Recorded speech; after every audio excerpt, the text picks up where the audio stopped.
कोई भी तेरी राह न देखे, नैन बिछाए न कोई, दर्द से तेरे कोई न तड़पा, आँख किसी की न रोई, कहे किसको तू मेरा मुसाफिर जाएगा। अच्छा मिस्टर राजू, रिहाई मुबारक हो। जी बहुत बहुत शुक्रिया जेलर साहब। कहाँ जाऊं? ये सवालों से घिरा राजू गाइड का अतीत उसके वर्तमान पर हावी हो रहा है। एक समय का खुश मिजाज, हंसने हंसाने वाला राजू गाइड अपना रास्ता चुनाव नहीं कर पा रहा। आज जेल से रिहा हुआ है, उसके पास दो रास्ते हैं। या तो वो उस दुनिया में जाएगा उन्हीं लोगों के पास जिन्होंने उसको गलत समझा, या फिर एक नई दुनिया की तरफ जहां उसे कोई पहचानता नहीं, जहां खड़ा नहीं उसके लिए नैन बिछाए कोई। ऐसे में इंसानी कमजोरियों, सामाजिक नीति, नियम, दंभ, दिखावे, खोखले ज्ञान और पाखंड के बीच से गुजरता हुआ राजू गाइड एक गांव पहुंचता है जहां वो बन जाता है संत। ठीक है, मैंने कहा तथास्तु। गांव में अकाल पड़ा है, संत से आकर लोग पानी बरसाने की दुहाई लगा रहे हैं। राजू यहाँ से भी भागता है किसी और दुनिया की खोज में, लेकिन इस बार राजू भाग नहीं पाता अपने अतीत से। तो अब क्या राजू अपनी असलियत गांव वालों को बता देगा, या एक समय का मनमौजी राजू गाइड सच में संत बनेगा और पानी बरसेगा? गाइड सिर्फ एक प्रेम कहानी नहीं है, बल्कि आत्मखोज, लालच और आध्यात्मिकता का गहरा सफर है। देवानंद और वहीदा रहमान की यह फिल्म हिंदी सिनेमा की सबसे बेहतरीन फिल्म मानी जाती है। वेलकम टू द नुक्कड़ नेटवर्क।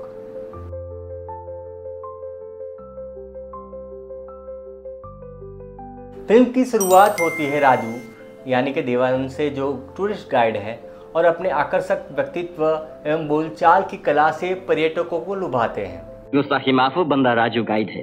वो हर भाषा में बात करता है, जैसे कि एक गुजराती पर्यटक को जू दिखाते वक्त बात करते हुए बोलता है, हाँ मारा शहर नू चिड़ियाघर छे, तमे मोर साथे वार्तालाप करो, अरे हूँ जरा बीड़ी पीने आऊं। उसे लोगों को घूमना, घुमाना, बातचीत करना पसंद है और राजू इस काम में माहिर है।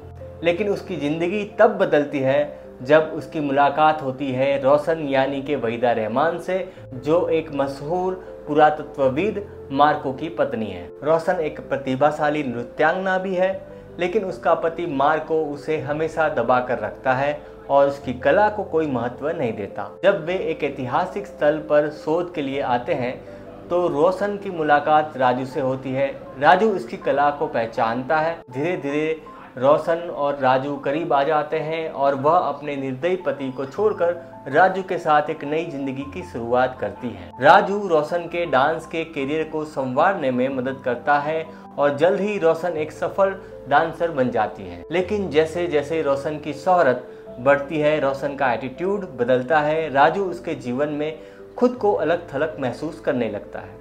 उसे डर सताने लगता है कि रोशन उसे छोड़ देगी।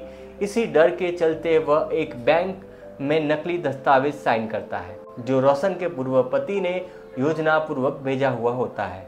रोशन को जब यह पता चलता है कि राजू ने पैसों के लिए नकली साइन किया, तब रोशन राजू से दूर चली जाती है। जबकि धोखाधड़ी के मामले में राजू को 2 साल की जेल की सजा होती है। जब राजू जेल से बाहर आता है तो उसकी दुनिया पूरी तरह बदल चुकी होती है। न रोशन उसके साथ है, न उसके पास कोई काम है, ना ही कोई मकसद। तब वो पिछली दुनिया को छोड़ नई दुनिया की तरफ रुख करता है, जहां उसे कोई नहीं जानता, बिल्कुल अनजान दुनिया में। भूखा प्यासा भटकते हुए राजू एक गांव में पहुंचता है, जहां वो एक मंदिर के बाहर सो जाता है। ठंड से ठिठुरता हुआ सोते हुए राजू को देखकर एक संत राजू पर भगवा कपड़ा डालकर आगे निकल जाते हैं। सुबह होते ही वहां के लोग उसे संत समझ लेते हैं। गांव को सच्चाई ना बताकर राजू भी गांव वालों के मसलों को हल करने लग जाता है, जिससे राजू संत की वाहवाही और चर्चे फैलने लगते हैं। इस दौरान गांव के कर्मकांडियों को राजू का मान सम्मान नहीं देखा जाता, तो वो राजू की परीक्षा लेने के लिए आ जाते हैं। तब राजू के सामने संस्कृत बोलकर नीचा दिखाने की कोशिश करते हैं, लेकिन राजू भी नहले पे दहला कसते हुए इंग्लिश में ऐसा लेक्चर दे डालते हैं कि गांव वाले खुश हो जाते हैं। संस्कृत आती हो तब ना। क्या बात? Don't laugh like two big fools. You're a couple of crackpots, and for generations you've been fooling these innocent people. And it's about time you put a stop to this. कैसे समझे, अंग्रेजी आती हो तब ना। समय बीतता है, अब गांव में अकाल पड़ता है। लोग उम्मीद करते हैं कि राजू का तपस्या करना बारिश लेकर आएगा। राजू गांव वालों को समझाता है कि जिसे वो संत समझ रहे हैं असल में वो एक अपराधी है, राजू गाइड। लेकिन गांव वालों को इससे और श्रद्धा बढ़ जाती है। स्वामी, ज्ञान के रास्ते बड़े टेढ़े हैं। राजू इन गांव वालों के पागलपन से भागना चाहता है, लेकिन इस बार राजू रुक जाता है। वो अपने आप से कितना दूर भागेगा।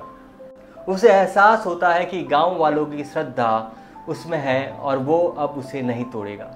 अब राजू बारिश लाने के लिए 12 दिन का उपवास करता है और इस दौरान उसके मन में द्वंद्व चलते हैं। उसका मन धीरे धीरे अच्छाइयों की ओर झुकने लगता है, दूसरी तरफ धीरे धीरे उसका शरीर भी कमजोर होता जाता है और अंत में सबके आश्चर्य के बीच अंधेरी रात में बिजली गरजती है और इसी के साथ मंदिर की टूटी हुई दीवारों से बारिश की पहली बूंदें गिरती है। तभी राजू अपनी अंतिम सांस लेता है। राजू की मृत्यु केवल राजू का अंत नहीं बल्कि उसकी इच्छाओं और मानवीय उठापटक दिखावे नकली दुनिया का भी अंत था। इस फिल्म का नायक राजू गाइड तो बस एक रूपक मात्र है। गाइड सिर्फ एक फिल्म नहीं बल्कि एक गहरी विचारशील यात्रा है जो इंसानों के भटकाव से लेकर आत्मखोज और जीवन के सत्य तक का सफर दिखाती है। यही कारण है कि यह फिल्म हिंदी सिनेमा की महानतम कृतियों में गिनी जाती है। अगर आपने ये फिल्म देखी है तो फिल्म की कौन सी बात आपको अच्छी लगी कमेंट में ज़रूर बताएं, ताकि ये ग्रंथि टूटे कि अच्छी फिल्म भारत में नहीं चलती। कमेंट में ज़रूर बताएं। धन्यवाद।